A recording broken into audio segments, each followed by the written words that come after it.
amigo, para empezar. Eh,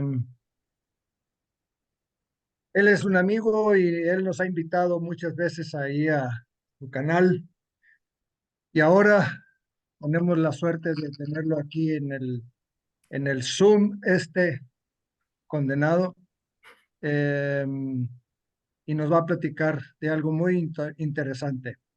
El doctor José Leuterio González es egresado de la Facultad de Medicina de la Universidad Autónoma de Nuevo León. Hizo la especialidad de medicina interna en el Hospital Universitario José Leuterio González, una subespecialidad en alergia e inmunología clínica en el Hospital Universitario.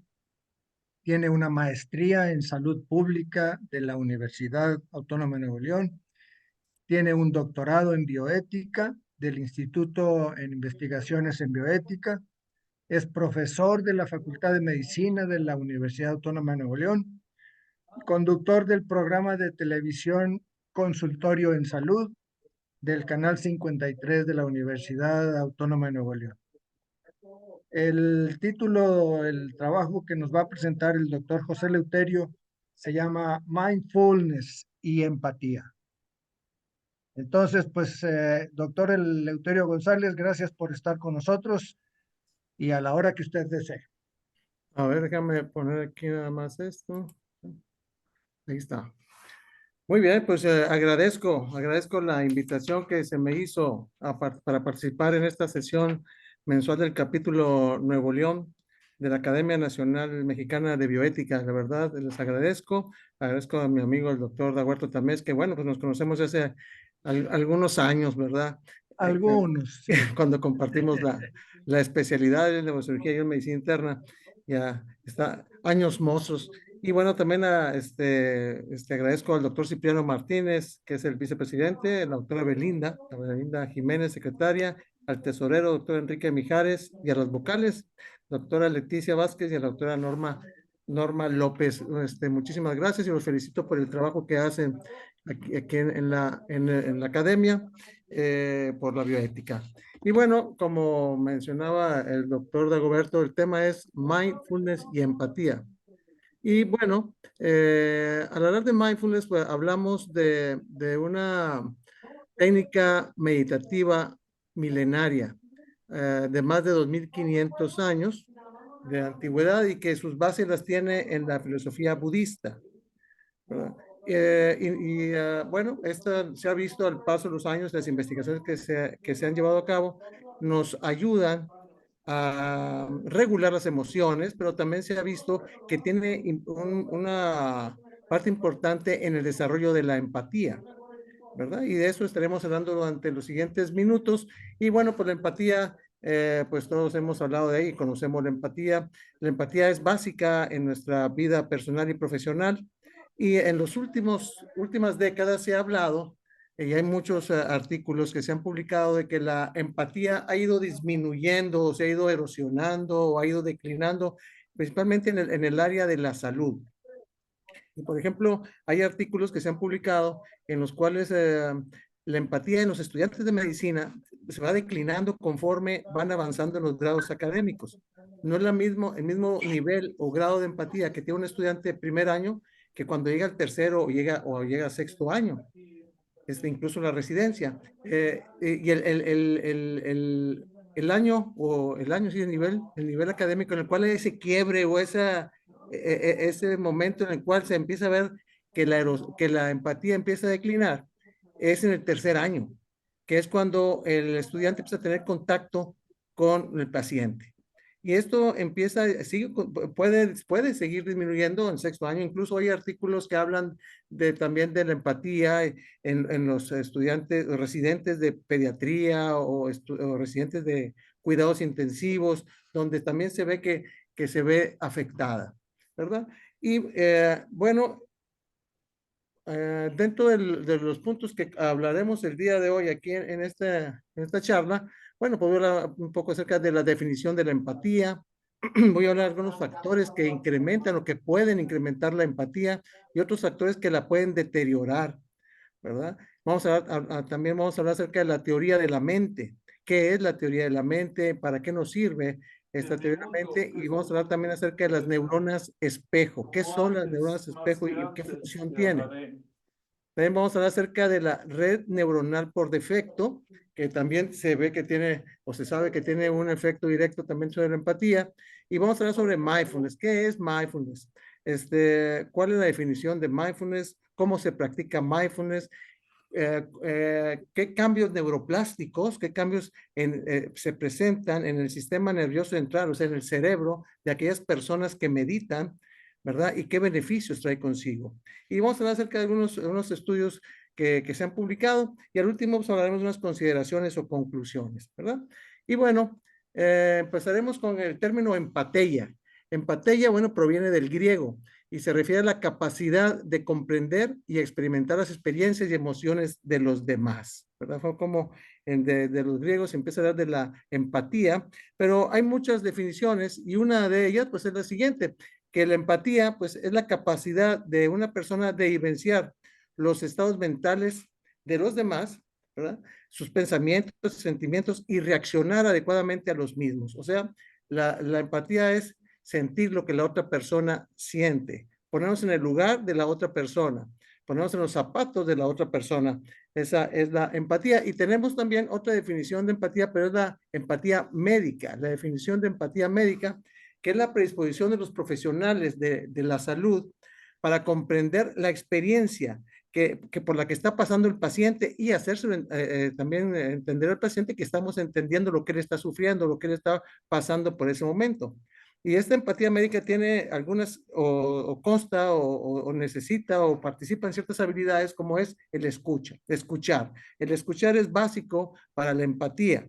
Si no escuchamos, no hay una buena comunicación entre el médico y el paciente, y por lo tanto, no habrá una buena relación en este vínculo, y la evolución del paciente no será la correcta.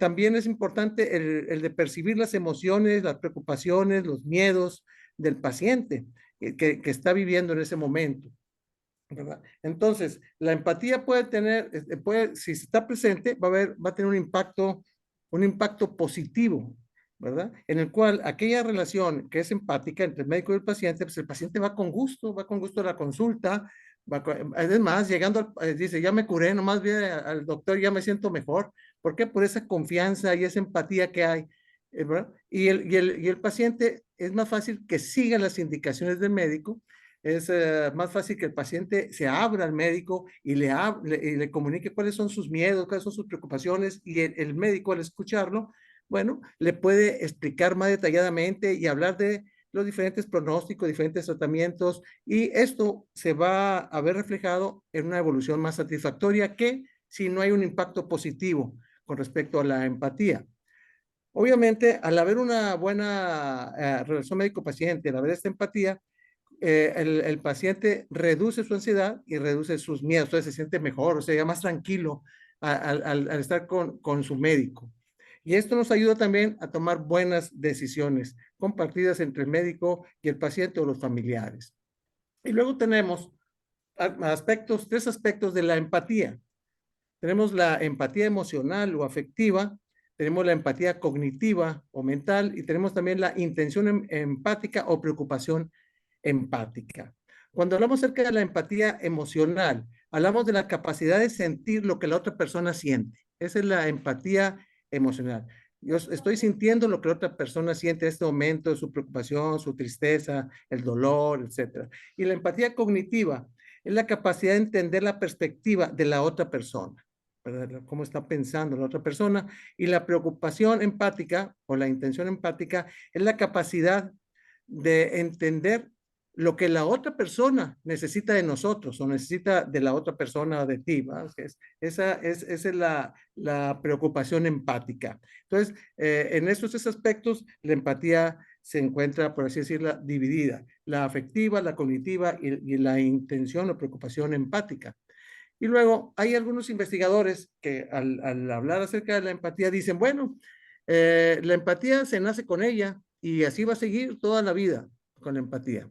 Y hay otros investigadores que dicen, no, la empatía se puede desarrollarse en la infancia, adolescencia o en el adulto joven, pero esta puede declinar o puede disminuir o erosionarse durante el trayecto de la vida por diferentes factores, que ahorita hablaremos también de ellos. Hay otros investigadores que dicen, no, la empatía incluso puede mejorarse si damos algún tipo de curso de intervención o programa de intervención, ¿verdad? Y hay otros que dicen, no, no, no, es muy difícil que esta característica de la personalidad se pueda enseñar, ¿verdad? Y bueno, pues de eso estaremos hablando, a ver si qué tan difícil es. Y bueno, cuando hablamos de los factores que influyen, ¿qué factores pueden influir en que una persona sea empática? Pues no es uno ni son dos, son varios factores, es multifactorial lo que está influyendo en que se presente la empatía en un individuo. Y unos factores es el factor genético, por ejemplo. Otros son factores neurológicos o diferentes áreas del cerebro que en un momento dado se activan cuando la persona hace una tarea empática. Hormonas o también neurotransmisores que se encuentran involucrados en esta característica de la empatía, o experiencias de la vida que también nos ayudan a que aprendemos de ellas para ser empáticos. Entonces vemos que desde el punto de vista genético tenemos algunos genes que se expresan para que la empatía esté presente, y uno de ellos es el gen transportador de la serotonina. El otro es el gen receptor de la oxitocina y otro es el factor neurotrófico derivado del cerebro. Estos genes se han encontrado que se expresan en la persona empática, pero no son determinantes así al 100%, porque hay otros factores que también pueden influir, ¿verdad? Y tenemos, por ejemplo, áreas del cerebro que pueden estar relacionadas con la empatía y que cuando la persona hace un acto empático, ¿verdad? Como puede ser, por ejemplo, un acto altruista, o un trabajo de, por ejemplo, una brigada médica o en trabajar en un club social y ayudar a las personas. Bueno, se activan ciertas áreas del cerebro y una de ellas es la corteza cingulada anterior, la ínsula, la amígdala, las neuronas espejo, que ahorita hablaremos de ellas, la teoría de la mente, que también hay una red neuronal que se activa, y la red neuronal por defecto. Todas estas áreas del cerebro se activan y se desarrollan, se activan mucho más cuando la persona está haciendo algún tipo de acto o trabajo empático. Y luego tenemos hormonas o neurotransmisores que se encuentran también relacionados con la empatía y que se liberan y aumentan en sangre cuando la persona hace algún tipo de actividad empática, como trabajo en equipo, ¿verdad? Por ejemplo, está la dopamina, que es un neurotransmisor, y que esta dopamina se libera en sangre cuando la persona, fíjate, hace una actividad empática, por ejemplo, no sé, un acto filantrópico, ¿verdad? Entonces se libera la dopamina en sangre y hace que la persona se sienta bien. O sea, eso le da gratificación a la persona. Por eso dice, no es que es muy bonito ayudar, por sí, porque se siente bien por el efecto de la dopamina. Pero también tenemos la oxitocina, que es la hormona del amor, que también se libera cuando la persona hace trabajos en equipo, ¿verdad? O ayuda a otras personas. Al igual que la vasopresina y la serotonina, estos se liberan igual en sangre cuando la persona está haciendo alguna tarea empática, cuando está ayudando a otra persona, ¿verdad? Y se elevan en sangre. Y tenemos también nuestro entorno, el entorno, donde nos desarrollamos desde la infancia. Por ejemplo, la crianza, bueno, tiene que ver si un niño se desarrolla en una familia donde es apoyado emocionalmente el niño, donde los padres dan ejemplos empáticos que ayudan a otras personas, etcétera, pues el niño está absorbiendo y viendo todo esto. Esto le ayuda al niño en su desarrollo y se va a hacer más empático.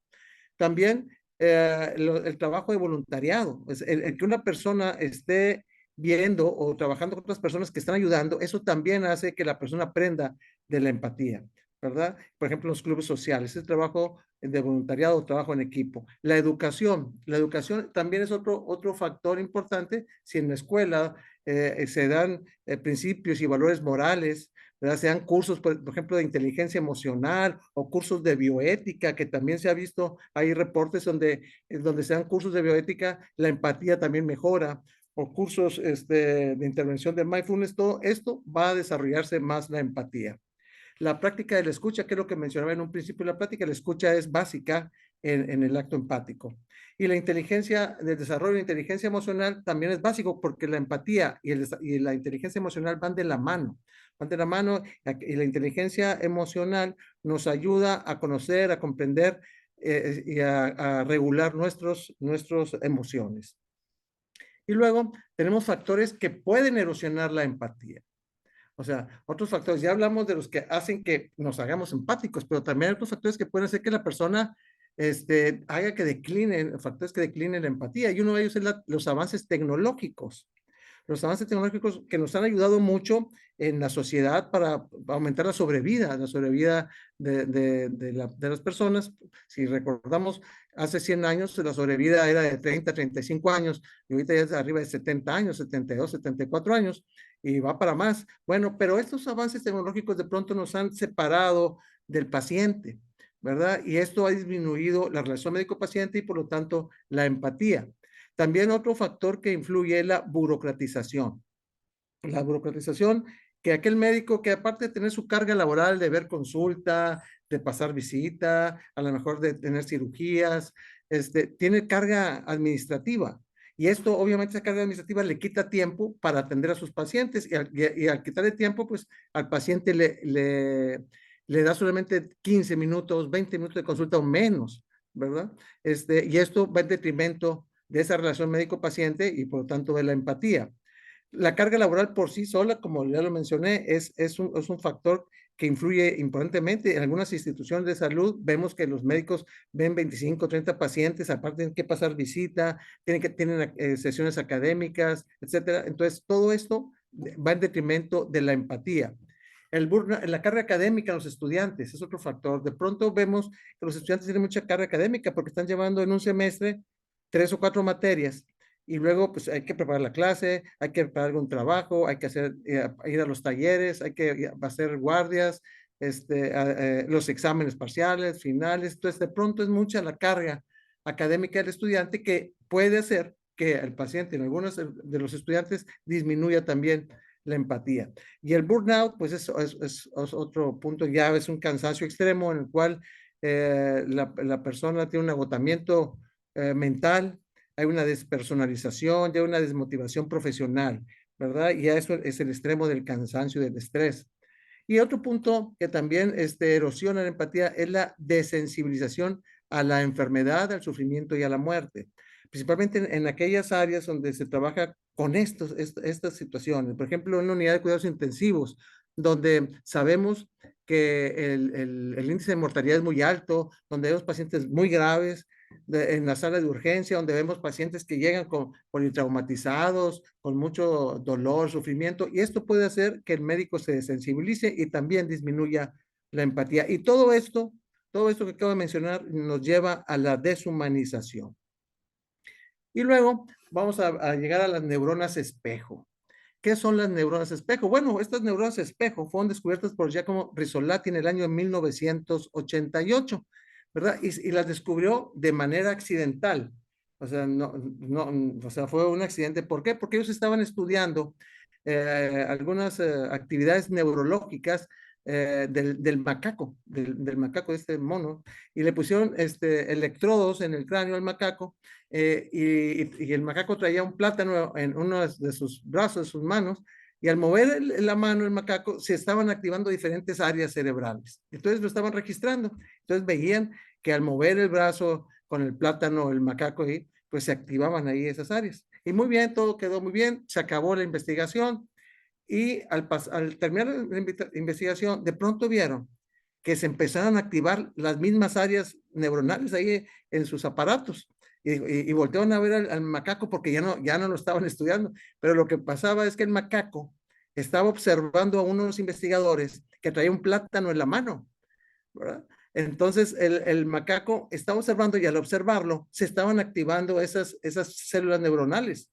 Por eso se les llamó neuronas espejo. Entonces llegaron a la conclusión que estas neuronas espejo son neuronas motoras que se activan con el movimiento propio o con el movimiento ajeno al observar a otra persona, ¿verdad?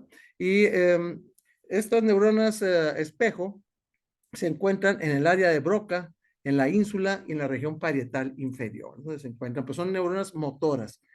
y se estima que hay alrededor de 1.000 neuronas espejo por milímetro cúbico. Y la actividad que, o sea, lo que hacen estas neuronas espejo es la capacidad de comprender las acciones que hacen la otra persona, otras personas, y esto nos lleva a experimentar la empatía. Pero esto puede ser también incluso por imitación. Estas son las neuronas espejo. Ahora, ¿para qué nos sirven aparte de participar en la empatía, las neuronas espejo? Bueno, participan en el aprendizaje, en el aprendizaje social, en el aprendizaje del lenguaje verbal, del lenguaje no verbal, de la imitación. Y cuando no funcionan adecuadamente, bueno, se relaciona con algunas alteraciones neurológicas o comunicativas, por ejemplo, el autismo, la esquizofrenia, conductas antisociales, el trastorno obsesivo compulsivo, el estrés postraumático. Y tenemos otra red neuronal que es la teoría de la mente. ¿Qué es la teoría de la mente?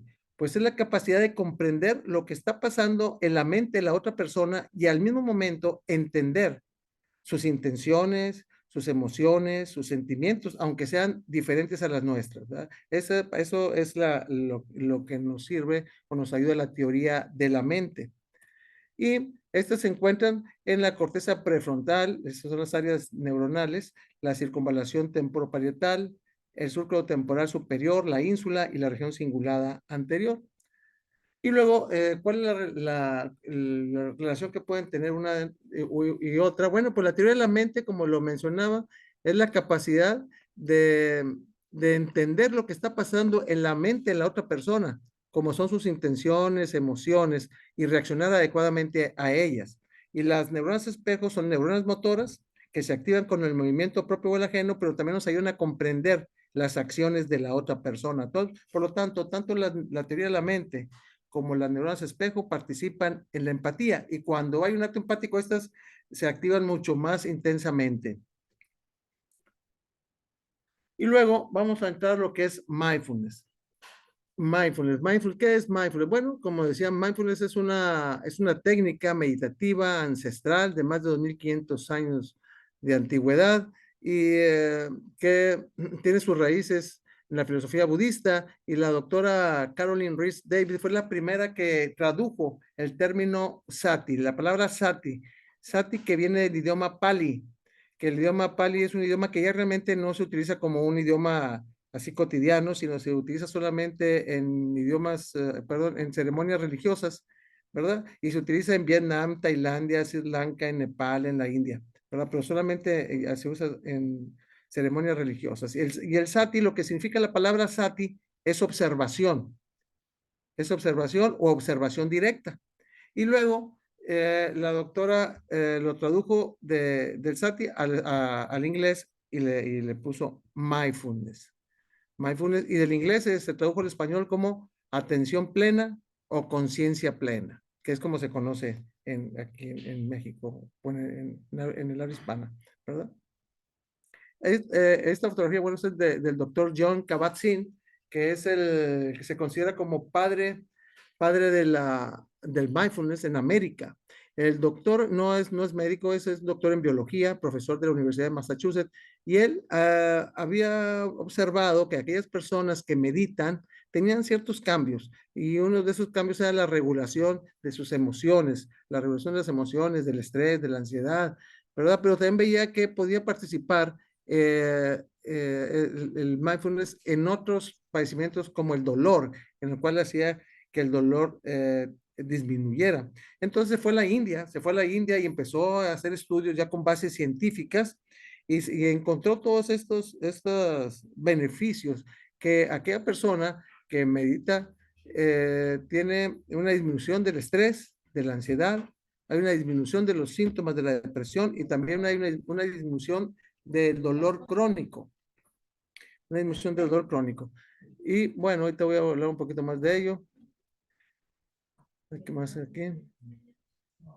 Y actualmente mindfulness se utiliza en muchas áreas. Se utiliza, por ejemplo, en el área clínica, el área clínica para manejar estos problemas que mencioné ahorita, pero también se utiliza ahora, también, por ejemplo, incluso en el cáncer de mama, en la esclerosis múltiple, no porque el mindfulness cure estas enfermedades, sino que regula las emociones. Aquella persona que está pasando por estos problemas de salud, están muy estresadas, tienen mucha ansiedad, y al bajar el estrés y la ansiedad y los miedos en estas personas, mejora su calidad física, o su condición física y bienestar físico, ¿verdad? Y su salud mental. Y bueno, ¿cuál es la definición de mindfulness? ¿Cómo podemos definir mindfulness? Bueno, pues mindfulness es poner atención de manera intencional al momento presente, sin juzgar ni reaccionar automáticamente. ¿Qué significa esto? Poner atención de manera intencional al momento presente. La mejor manera de poner atención al momento presente es mantener la atención a la respiración. La respiración siempre está en el momento presente. Entonces, aquella persona que está meditando puede mantener su atención en la respiración. Y dice, sin juzgar. Bueno, al momento de que una persona empieza a meditar, van a llegar a su mente muchos pensamientos, ¿verdad? Vamos a suponer que ahorita la persona empieza a meditar, se sienta a meditar y empieza su atención a la respiración, pero de pronto llega un pensamiento a su mente que dice, bueno, tengo que hablar por teléfono a tal persona. Oye, ya me dio hambre, quiero comer algo. Oye, no hice tal trabajo. Oye, tengo que mandar un WhatsApp. Oye, y así nos empiezan a llegar pensamientos. Entonces, lo que la persona hace, no juzgar ese pensamiento, sino simplemente dejarlo pasar. Dejarlo pasar, nuestros pensamientos no son esa nube de pensamientos, sino simplemente hay que dejar pasar esa nube de pensamientos y volver a la respiración. O sea, no hacer una historia de ese pensamiento o de ese sentimiento, porque de pronto queremos meditar y luego viene por ejemplo, oye, tengo que hacer esta llamada y empieza una historia. Te voy a llamar y le voy a decir esto y ya se fue. No, simplemente hay que dejar pasar ese pensamiento y volver sin forzar a la respiración. Y entonces la práctica de atención plena se centra en la conexión con el momento presente, la observación de los pensamientos y las emociones, pero sin juzgar. Y luego vemos, por ejemplo, que normalmente en un día, son las estimaciones que se han hecho, los estudios que se han reportado, que nosotros tenemos de 12,000 hasta 60,000 pensamientos diarios, ¿verdad? Pensamientos que estamos pensando en el futuro o estamos pensando en el pasado. Y pocas veces estamos en el presente, ¿verdad? La mayor parte de las veces estamos en lo que se llama piloto automático. El 95% del día estamos en piloto automático. ¿Qué es piloto automático? Bueno, pues hacer una cosa pensando en otra. Por ejemplo, vamos manejando y vamos pensando en lo que vamos a hacer al llegar a la casa o lo que vamos a hacer al llegar al trabajo o los pendientes, ¿verdad? Ese es el piloto automático, hacer una cosa pensando en otra. Y entonces nuestros pensamientos siempre están en el futuro o están en el pasado. Los pensamientos del futuro, ¿qué nos causan? Nos causan ansiedad o estrés. Y los pensamientos del pasado nos causan dolor, preocupación. ¿Por qué no dije esto? ¿Por qué no hice esto? ¿Por qué le dije? ¿Por qué no lo hice? Etcétera, etcétera. ¿Verdad? Entonces, lo que intenta Mindfulness es estar el mayor tiempo posible en el momento presente, ¿verdad? Y se dice que aquella persona que está más tiempo en el momento presente, pues es más feliz. Y luego tenemos, por ejemplo, estos pensamientos que nos traen de un lado a otro, porque si nosotros nos podemos recordar, bueno, tenemos pensamientos todo el día y pensamos, oye, voy a ir al mandado, oye, voy a la casa, oye, voy a hablar con mi hermano, voy a pagar esto, voy a ir al banco, voy acá.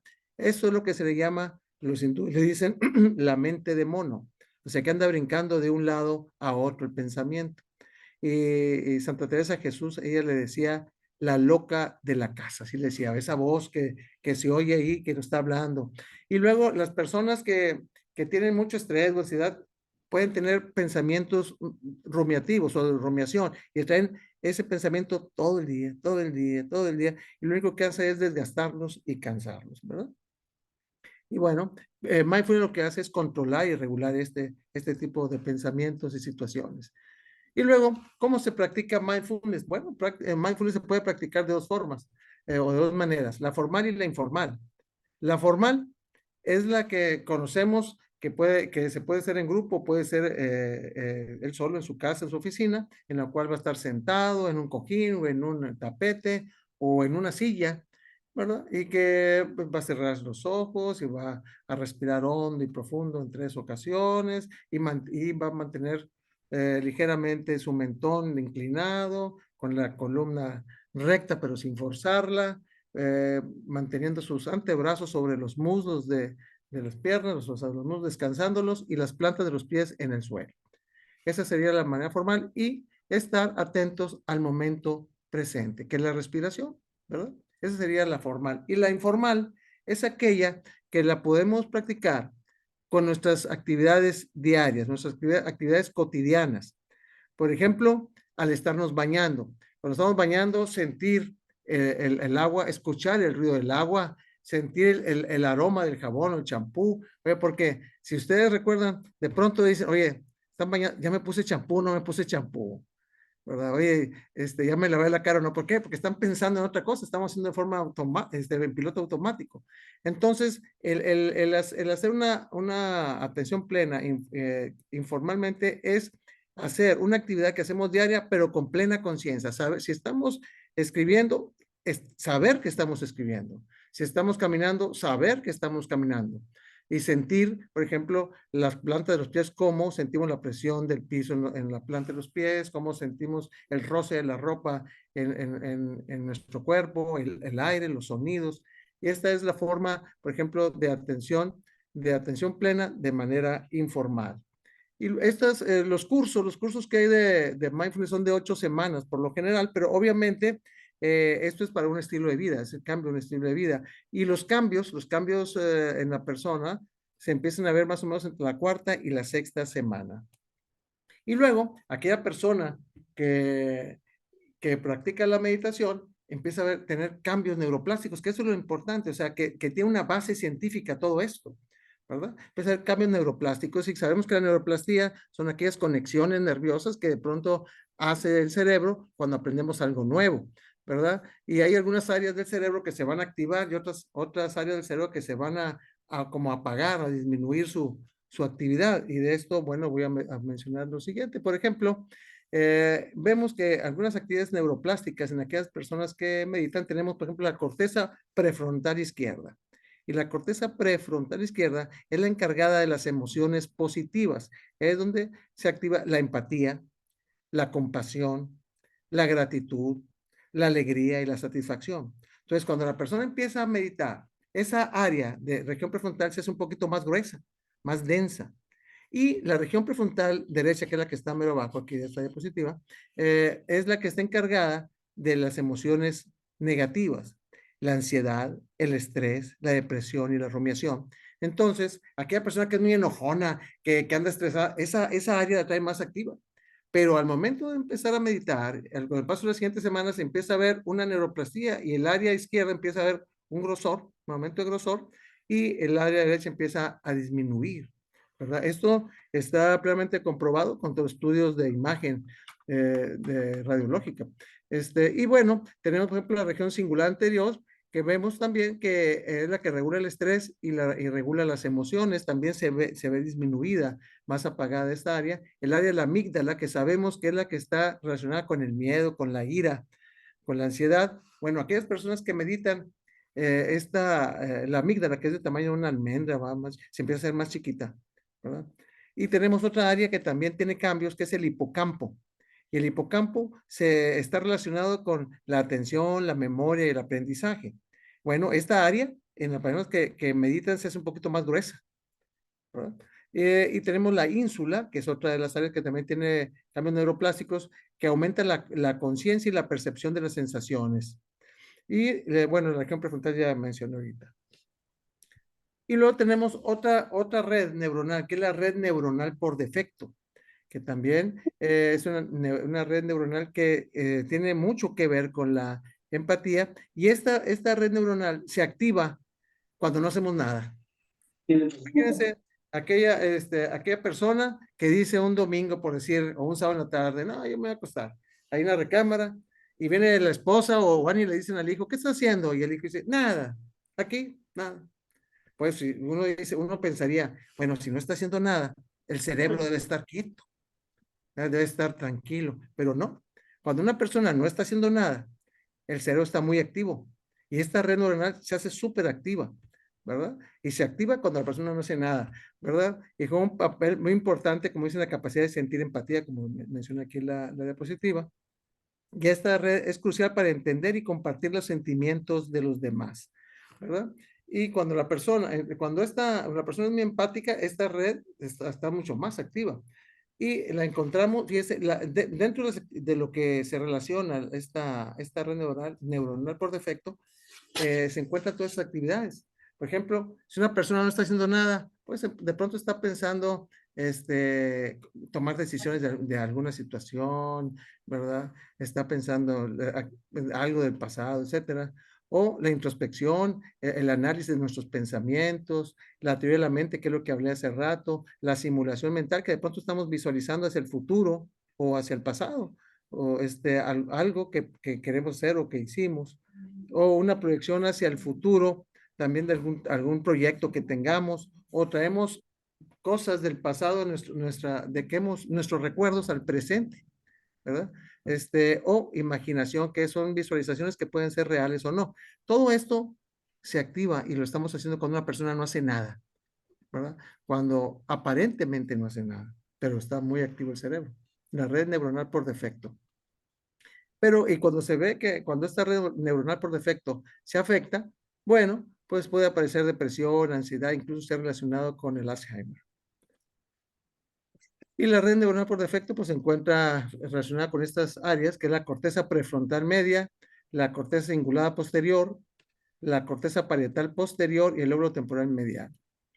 Y estas redes, o sea, lo que es la teoría, las redes que están involucradas en la teoría de la mente, que están involucradas en las neuronas espejo y la red neuronal por defecto, estas todas se interaccionan e interactúan entre ellas, algunas se sobreponen, son las mismas áreas, ¿verdad? Y estas se activan cuando la persona está haciendo un acto empático.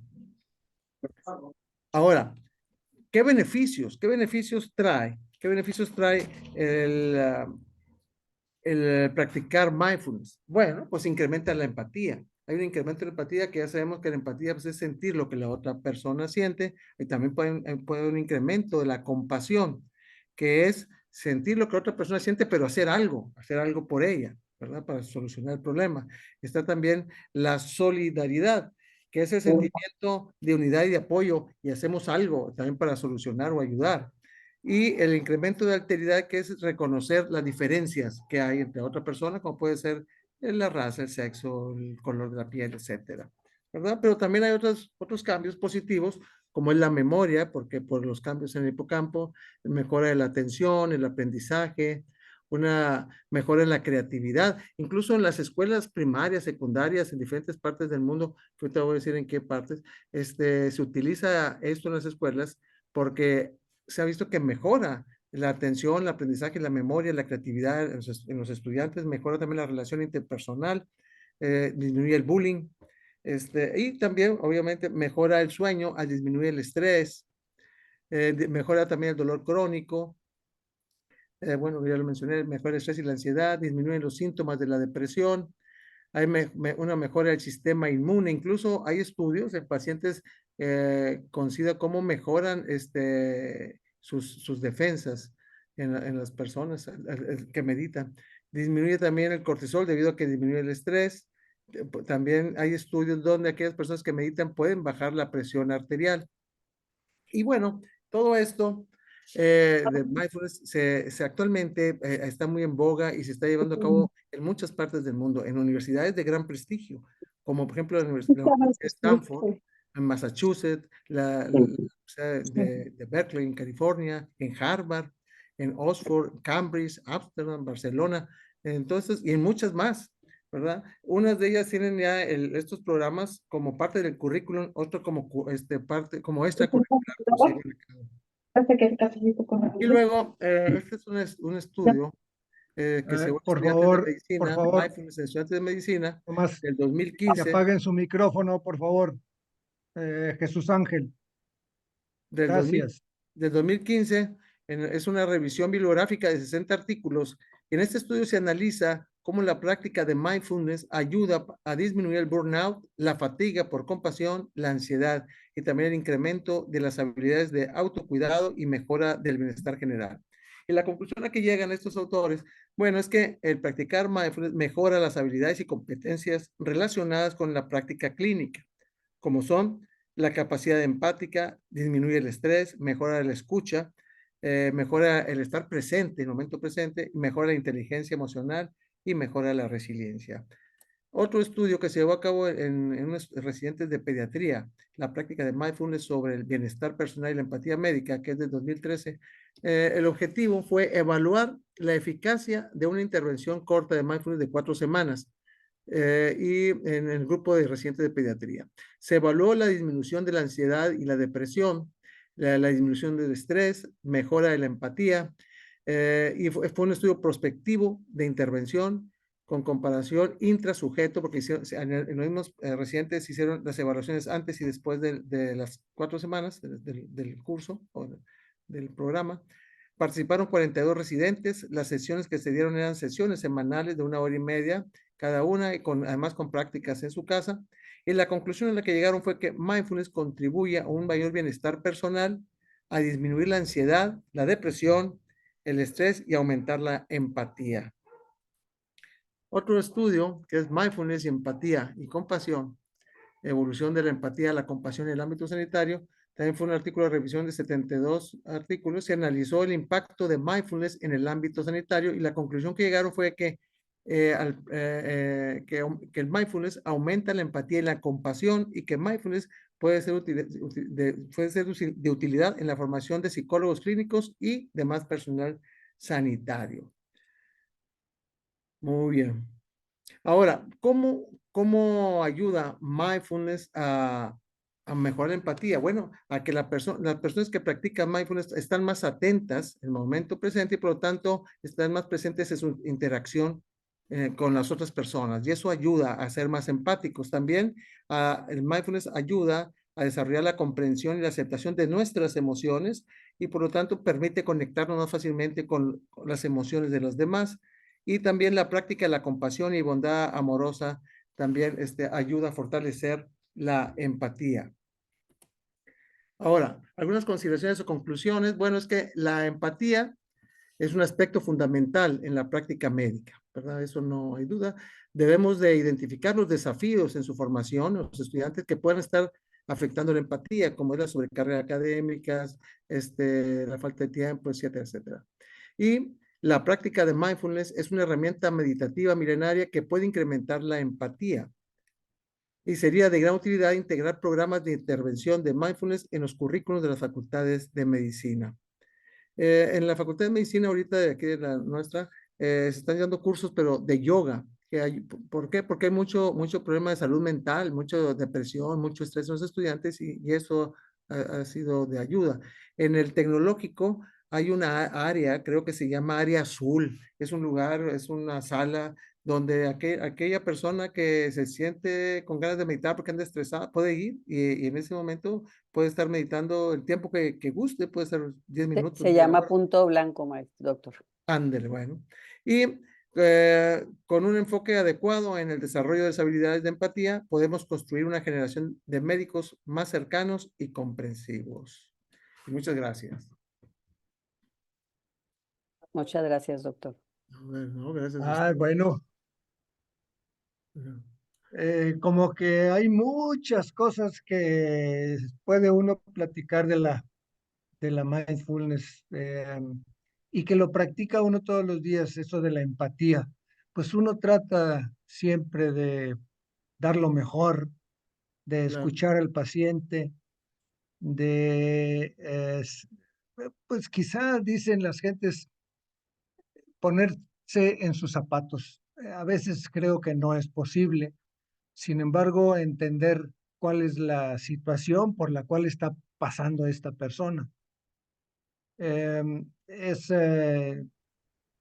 difícil, bueno, siento que practicar esta técnica podría hacerte sentir un poquito más tranquilo y poner un poco más de atención en lo que estás haciendo. Sin embargo, a veces la vida cotidiana nos hace, como tú lo dijiste ahorita, Eleuterio, eh, caminar automático, andar en el carro automáticamente, pensando en otras cosas y pasándote los semáforos en verde, porque tampoco te los pasas en rojo, Ah, ¿verdad? no. Y te los pasas en verde. ¿Por qué? Porque tu cerebro está eh, caminando en el carro y sabe que tienes que esperar el verde, aunque vayas pensando en otra cosa, ¿verdad? Es Exacto. muy interesante esta manera mm, de trabajar de nuestro cerebro, ¿verdad? Es interesantísimo. Bueno, pues qué bueno que nos das esta plática y estoy seguro que hay muchos comentarios. Es Así es que, por el piloto favor, automático. Andamos en mande, piloto automático todo el día prácticamente. sí, casi siempre, ¿verdad? Luego dicen ahí a veces las personas, es que los médicos ya no sienten nada, se vuelven insensibles. Sí. Por una parte, el médico no tiene que sentir lo que está sintiendo la persona, porque tus sentidos van a estar orientados al diagnóstico y al tratamiento. Entonces, si te pones en el mismo nivel de sentimiento y de pensamiento que la persona enferma, a lo mejor no vas a dar buenos resultados. Bueno, esa es la fatiga por compasión, ¿verdad? Cuando de pronto nos metemos tanto en los sentimientos del paciente, como pueden ser, por ejemplo, los psiquiatras en un momento dado, tanto problema, y de pronto llegan a esa fatiga por compasión que ya no dan los mismos resultados, ¿no? Así es. Pues bueno, está abierta la plática, la discusión, las preguntas, comentarios. Doctor, pues Adelante. yo tengo la duda, he escuchado de lo de la meditación un poquito, pero muy, muy poco del tema que usted nos acaba de dar. Y me llamó mucho la atención, quisiera que lo ampliara un poquito más, la cuestión genética. Yo no imaginaría que esto de la empatía, por ejemplo, pudiera tener un componente genético. Es decir, si hablamos de genética, supongo que se refiere a que yo lo pude haber heredado o no heredado de los padres, o podría ampliar un poquito más esto, por favor. Sí, incluso esto, lo mencioné ahí, esto está todavía en ciernes, o sea, han detectado esos genes, pero no son así determinantes. Dicen, bueno, hemos visto estos genes, todavía falta mucho por estudiar e investigar, pero al menos hemos visto que están presentes en el paciente empático. Y luego se relacionan con la serotonina y con la oxitocina, que también se liberan durante el acto empático y que nos hacen sentir bien, ¿verdad? Pero es algo nuevo esto, no hay mucho por estudiar todavía sobre los genes. Muchas gracias, doctor. Por eso decía que son muchos los factores, pues, son factores ambientales, ¿verdad? En la casa, en la escuela, las vivencias o experiencias que ha tenido la persona, ¿verdad? Las hormonas o neurotransmisores que influyen. Entonces hay muchos factores. Y claro, y mencionaste la vida del residente también. Oye, pues es que hay especialidades que demandan tanto mental y físicamente que los residentes están exhaustos, Sí. cansados, ¿verdad? Entonces, eso influye, por supuesto, en esto. Sí, el cansancio, pues bueno, los que hemos participado en las guardias, ahorita ya no sé cómo están algo, pero las guardias AB que hacíamos y todo eso era algo que creo que ya está cambiando, bueno, no sé. Ya no, ya no hay AB, hay ABC. Sin embargo, también ha cambiado mucho la mentalidad del residente, ¿ok? Ya los derechos humanos, el doctor Mauricio puede platicar acerca de esto, porque él es el encargado de los residentes en el hospital ahí en neurocirugía y sabe de las situaciones ahí legales y reglamentos y todo eso que ya los residentes, como dicen, no son como antes, ¿verdad? Voy antes de darle la palabra al doctor Mauricio, que ya veo que quiere hablar, pero por favor pongan su video para que la doctora Belinda pueda, y como se está grabando, Sí, entonces pues ver las caras de todos ustedes, si son tan amables. sí. Buenas noches a todos nuevamente. Maestro José Leuterio, felicidades por la plática, con todo respeto, muy interesante. Gracias. Me llama a mí la atención dos o tres cuestiones. Una es el por qué uno como estudiante, y me llamó la atención, entra con mucho entusiasmo, con mucha, siento yo que algo, o cuando vemos algo de empatía, y como en el tercer semestre o el tercer año, lo dijo maestro, se empieza a perder un poquito esa empatía. Sería interesante analizar el por qué. eh, y que llama la atención que es cuando uno tiene el contacto con los pacientes, ¿no? No sé si sea una barrera Bueno, o esa algo es la relación, para hacer así. Esa es la relación Sí, que han encontrado cuando empiezan a tener contacto los estudiantes con los pacientes, ¿verdad? Porque en el primer y segundo año traen muchas ganas de ir al hospital y muchas ganas, y después ya no quieren ir, sí, sí. ya no quieren ir. Para mí Pensaría me uno pareció muy interesante, no sé si... pensar que fuera Sí, diferente adelante. o al revés, ¿verdad? Sí, o sea, sí, ¿verdad? Y entonces, no sé, cuando uno ya se empieza a enfrentar a la realidad de ya estar frente a un paciente, empezando a sentir esas emociones que un paciente va teniendo, tener la madurez, que no es fácil, hay que ir adquiriendo, de que sí hay que tener esa empatía, pero lo comentaba el maestro Tamés, de que tampoco no me puedo quedar yo con todo, sí quiero ser empático con el paciente, pero no puedo quedarme con todo, porque eso puede condicionarme a que tenga una decisión no la mejor para ese paciente. Y la otra cuestión que me llamó la atención con todo respeto es la cuestión de implementar un poquito este tipo de programas y de pláticas, porque ahora ya uno un poquito más madurito, digámoslo así, no tanto como, pero un poquito más maduro, te das cuenta de muchas, con todo respeto, maestros, te vas dando cuenta de que muchas de estas cosas ahora dices tú, oye, sí es cierto, y le mandé un mensaje aquí lateral al maestro, te vas dando cuenta que muchas de estas cosas tienen mucha verdad y tienen mucha ciencia, perdón, tienen mucha verdad, y uno no los toma en cuenta cuando está en esa fase de formación. Uno lo que quiere es trascender, operar, hacer y seguir haciendo, y ya en estas etapas empieza a ver, Chihuahua, a lo mejor le pude haber puesto un poquito más de atención en esto, pude haber aportado un poquito más en esto otro, ya un poquito en el momento de una madurez de toda de la carrera. Entonces me pareció muy interesante en esto, y con todo respeto, pues lo que ya comentaron por ahí, que se está tratando de implementar, he oído cuestiones ahí de yoga, he oído cuestiones ahí de que verdaderamente no es una cuestión, podemos llamarlo el término que se puede utilizar, pero que hagamos conciencia a nuestros estudiantes en formación de todos estos aspectos que habría que tomar en cuenta para que ellos también vayan saliendo cada vez más desde los primeros años fortalecidos y entendiendo lo que está pasando de todo esto. Y con respecto a los residentes de estas nuevas generaciones, pues verdaderamente sí hemos estado teniendo cuestiones de comunicación, cada vez se nota a veces un poquitito más, pero bueno, son cuestiones que hay que ir tratando de madurar y entender por ambos lados. No es todo lo que nos digan nuestras nuevas generaciones de muchachos, no es tampoco todo como nos formamos nosotros antes, que era un poquitito para uno más sencillo y terminaba uno de aceptando muchas cosas, y buscar un punto medio, porque verdaderamente tampoco no estoy muy de acuerdo con muchas cuestiones de estas nuevas generaciones, y que mi derecho bueno, sí tienes tu derecho, pero también estás en esta profesión que también tiene mucha exigencia, mucho sacrificio, y que verdaderamente pues tú decidiste estar aquí, que es lo que siempre le pedimos a nuestros residentes que se quieren entrar en el servicio, de que, oye, pues te voy advirtiendo que aquí se requiere mucho sacrificio para tratar de hacer la mejor atención a nuestro paciente. No, pues es que ahorita yo estoy cansado, yo nomás, a mí me contrataron para que yo debo de salir, porque según los derechos humanos yo no debo trabajar de más de 8 horas o 2 horas, en fin.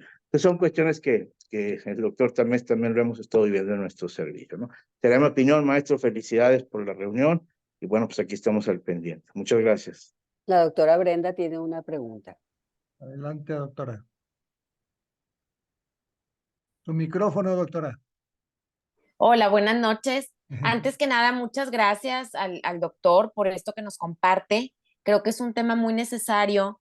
Yo quería en primer lugar agradecer porque pues en estos días vivimos con tanta prisa, con tanto bombardeo de chats, de información, de noticias, redes sociales, retos, el tráfico, que es verdaderamente todo un reto poder vivir con esta autoconciencia, como un estilo de vida, no nada más como un momento en que me voy a proponer meditar.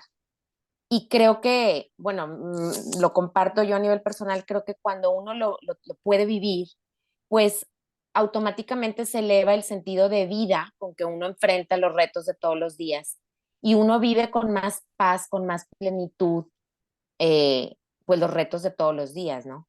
En segundo lugar, quisiera decirle que me iluminó mucho porque creo que usted lo aplicaba mucho en el campo de la medicina, pero creo que aplica todo. Cuando uno vive con esta autoconciencia, pues vives mejor tu vida familiar, tu vida, bueno, en mi caso, ¿no? Tu vida como mamá, cualquier profesión que ejerzas, incluso la vivencia de la amistad con más profundidad, como que todo tiene un plus y un extra si uno vive así. Y mi duda también es, reflexionando en lo que comentaba el compañero anteriormente, ¿cómo lograr que este mindfulness nos lleve a un mayor amor y no a un mayor aislamiento e individualismo? Porque yo veo en los jóvenes de hoy que viven muchas veces, sí viven en silencio o tratando de hacer este mindfulness, pero no necesariamente les lleva a un mayor amor, sino y a una actitud altruista, sino al contrario, a veces los lleva al aislamiento o al individualismo. No sé qué nos aconseja. Bueno, dentro de la práctica de mindfulness hay meditaciones que van dirigidas, porque por lo general los talleres o la práctica mindfulness son meditaciones guiadas. Guiadas quiere decir que hay alguien que está guiando el momento para que la persona no se distraiga tanto. Y hay unas meditaciones que se llaman bondad amorosa y de compasión. Y la práctica de estas meditaciones aumentan la compasión y el amor. ¿Verdad? Se habla, durante la meditación se está hablando de esto, de estas características, y entonces esto es lo que hace que en un momento dado la persona sea más amorosa, ¿cómo lo podemos decir? Por no decir más amorosa, sino pues, más buena gente, por así decirlo, ¿verdad? Pero como usted decía, Más no empatía, solamente ¿no? se aplica en el área de la salud, incluso se aplica en el deporte, ¿verdad? Y por ejemplo, yo comentando con otras personas decía, bueno, por ejemplo, lo que nos hace mindfulness, aparte de todo esto, es la atención, enfocarnos, estar enfocados, ¿verdad? Y entonces yo le decía, por ejemplo, hay muchos deportistas de alto rendimiento que meditan y eso hace que aumente su rendimiento deportivo. Entonces yo les decía, por ejemplo, imagínense un futbolista, por ejemplo, en la final, va a tirar un penal, que el penal es decisivo para ganar o para empatar, como ya sucedió en una final aquí regia, ¿verdad? Y que llega y todo el público gritando, más de 40,000 personas gritando.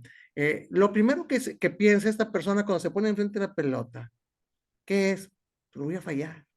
Lo primero que piensa, ¿verdad? Lo voy a fallar. ¿Por qué? Porque se desenfoca, tanta estrés que trae, es una presión tremenda, ¿verdad?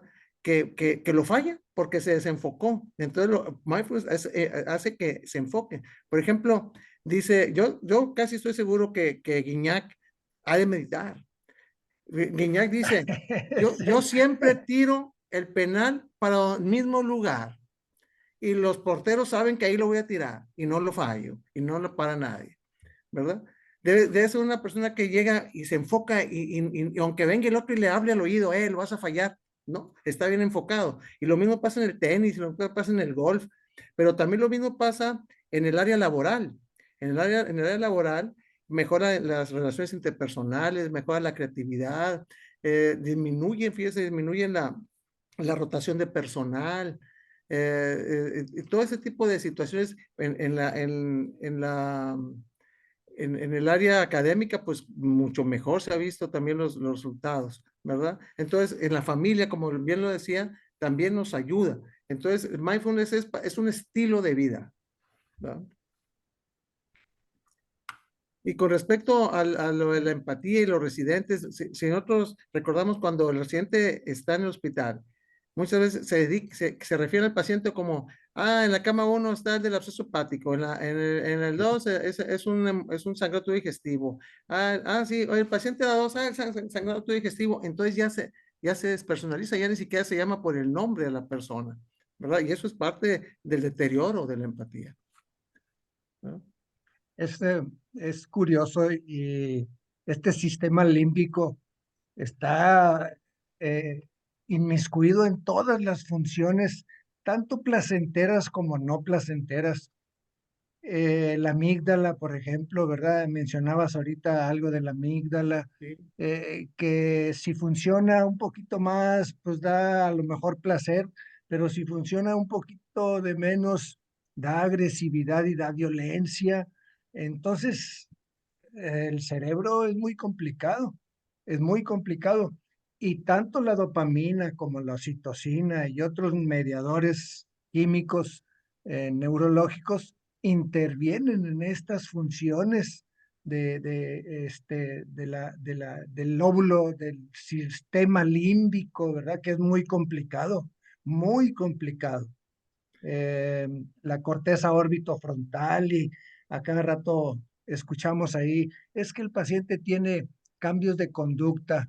Sí, ¿qué cambios? Bueno, a veces se pone muy alegre o a veces se pone muy enojado, pero es la misma lesión que está en el mismo sitio y produce cosas diferentes, Sí. ¿verdad? Es interesante.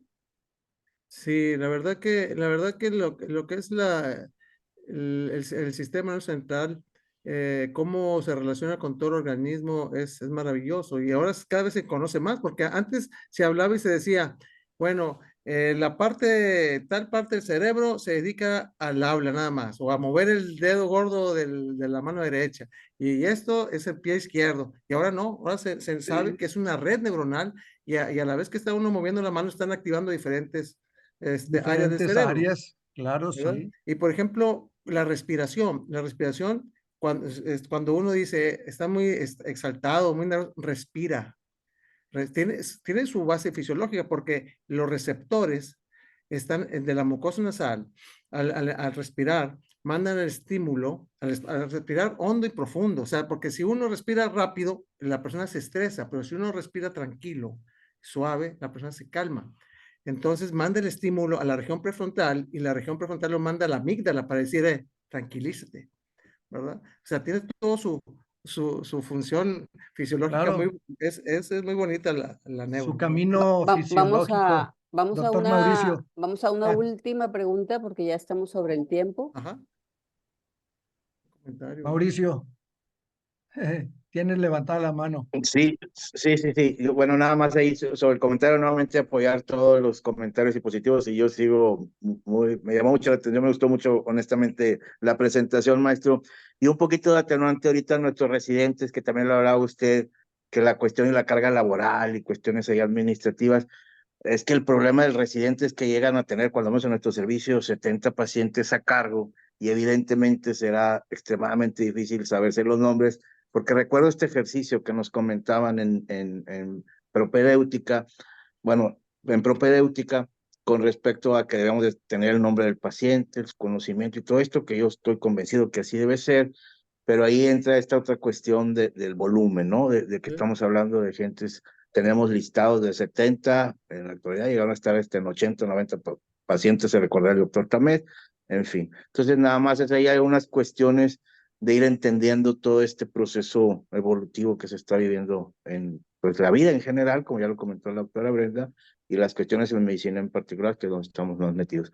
Mi nombre es Mauricio Arteaga, perdón, no alcancé a poner mi nombre correcto ahí en la ESO, pero soy el doctor Mauricio Arteaga. Mucho Gracias, gusto. doctor. Muchas gracias. Y pues Gracias. agradeciendo mucho al doctor Eleuterio, de verdad, fue muy ilustrativa su conferencia y creo que da para más y que nos pudiera dar después otra conferencia, otra claro, como no, participación más. Dagoberto. mucho gusto. Ojalá y Andrés, Jesús y Alfredo pongan también Jesús Armando, Valeria, pongan su tele para que salgan en O si no, nada más el nombre para que esté completo y podamos tomar Bueno, asistencia. pero así que se vean. Sería bueno. Agradecemos mucho, José Eleuterio Muchas gracias. González Morales, tu participación. Esto es un tema muy interesante, y tengamos la oportunidad de en alguna otra ocasión estar con ustedes, ¿verdad? Así es.